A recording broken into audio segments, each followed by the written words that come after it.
ಮನೆಯ ಸಂಪತ್ತು ಸಮೃದ್ಧಿಯಿಂದ ಕೂಡಿರಬೇಕೆಂದರೆ ಅದಕ್ಕೆ ಸಂಪತ್ತಿನ ದೇವತೆ ಕುಬೇರನ ಕೃಪಾಕಟಾಕ್ಷ ನಿಮ್ಮ ಮೇಲಿರಬೇಕು. ಕುಬೇರ ಆಶೀರ್ವಾದವನ್ನು ಪಡೆಯುವುದು ಅತಿ ಸುಲಭ. ಅದು ಹೇಗೆ ಎಂಬುದರ ಮಾಹಿತಿಯನ್ನು ನಾವೀಗ ನೀಡುತ್ತಿದ್ದೇವೆ. ಅದಕ್ಕಿಂತ ಮುಂಚೆ ನಮ್ಮ ಚಾನಲನ್ನು ನೀವು ಇನ್ನೂ ಸಬ್ಸ್ಕ್ರೈಬ್ ಆಗದಿದ್ದರೆ ದಯಮಾಡಿ ಸಬ್ಸ್ಕ್ರೈಬ್ ಮಾಡಿ ಮತ್ತು ಪಕ್ಕದಲ್ಲಿರುವ ಬೆಲ್ ಐಕನ್ನನ್ನು ಕ್ಲಿಕ್ ಮಾಡಿ. ಕುಬೇರನು ಸಂಪತ್ತು ಮತ್ತು ಸಮೃದ್ಧಿಯ ದೇವತೆ.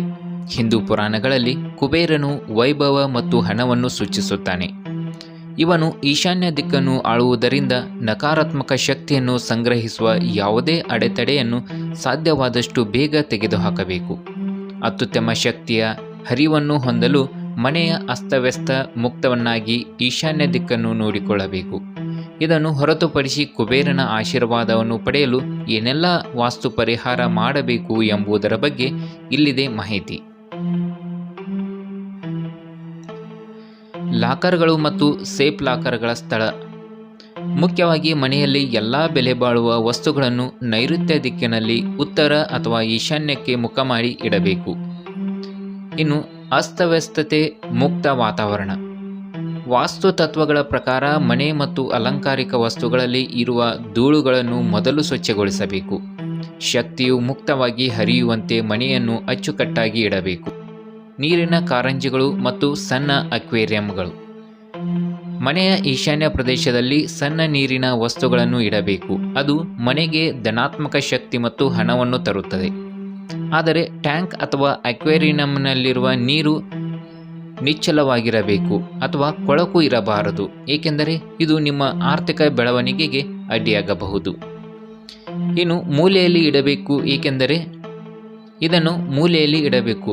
ನೀವು ದೊಡ್ಡ ನೀರಿನ ಟ್ಯಾಂಕ್ಗಳನ್ನು ತಪ್ಪಾದ ಸ್ಥಳದಲ್ಲಿ ಸ್ಥಾಪಿಸಿದರೆ ಅದು ತೀವ್ರ ತಲೆನೋವು, ಎದೆಯ ಅಸ್ವಸ್ಥತೆ ಮತ್ತು ಹೊಟ್ಟೆಗೆ ಕಾರಣವಾಗಬಹುದು. ಹದಗೆಡುತ್ತಿರುವ ಮಾನಸಿಕ ಆರೋಗ್ಯದ ಜೊತೆಗೆ ಸಮಸ್ಯೆಗಳನ್ನು ಕಾಣಿಸಿಕೊಳ್ಳಬಹುದು. ಇನ್ನು ನೀರಿನ ಸೋರಿಕೆಯನ್ನು ತಪ್ಪಿಸಿ.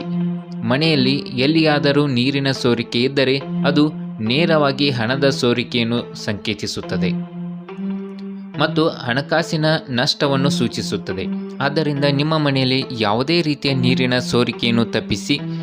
ಈಗಾಗಲೇ ಯಾವುದೇ ರೀತಿಯ ಸೋರಿಕೆ ಇದ್ದರೆ ನೀವು ತಕ್ಷಣ ಅದನ್ನು ಸರಿಪಡಿಸಬೇಕು. ಇನ್ನು ಸ್ನಾನಗೃಹ ಮತ್ತು ಶೌಚಾಲಯದ ಸ್ಥಳ.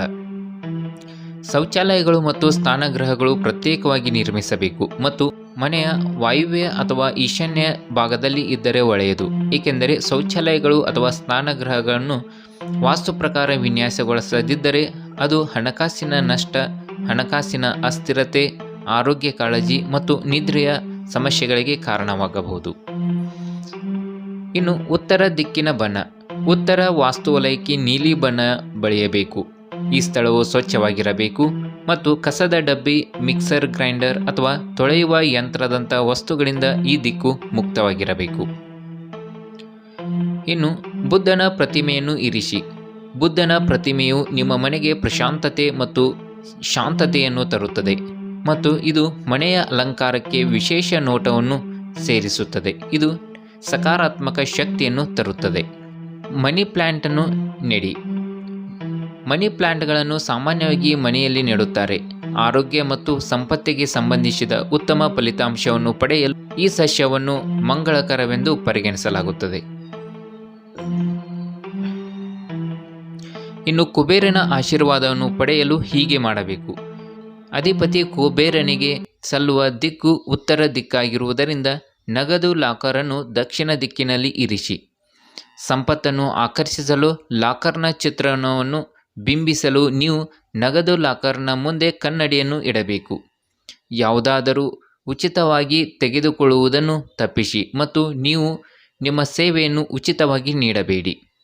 ಮುರಿದ ಒಡೆದ ಪಾತ್ರೆಗಳನ್ನು ಎಂದಿಗೂ ಮನೆಯಲ್ಲಿ ಇಡಬೇಡಿ ಅಥವಾ ಬಳಸಬೇಡಿ. ಪ್ರತಿ ಶುಕ್ರವಾರದಂದು ವಿಷ್ಣುವಿಗೆ ದಕ್ಷಿಣಾವರ್ತಿ ಶಂಖದ ಮೂಲಕ ನೀರನ್ನು ಅರ್ಪಿಸಿ. ಇದು ಲಕ್ಷ್ಮೀ ದೇವಿಯನ್ನು ಮೆಚ್ಚಿಸಲು ಸಹಕಾರಿಯಾಗುತ್ತದೆ. ಇದಿಷ್ಟು ಕುಬೇರನ ಬಗ್ಗೆ ಇರುವಂತಹ ಮಾಹಿತಿ. ಇನ್ನೊಂದಿಷ್ಟು ಮಾಹಿತಿಯನ್ನು ಮುಂದಿನ ವಿಡಿಯೋದಲ್ಲಿ ನಿಮಗೆ ಹೇಳುತ್ತೇನೆ. ನಮ್ಮ ವಿಡಿಯೋ ನಿಮಗೆ ಇಷ್ಟವಾದರೆ ಲೈಕ್ ಮಾಡಿ, ಶೇರ್ ಮಾಡಿ ಮತ್ತು ಸಬ್ಸ್ಕ್ರೈಬ್ ಮಾಡಿ. ಧನ್ಯವಾದಗಳು.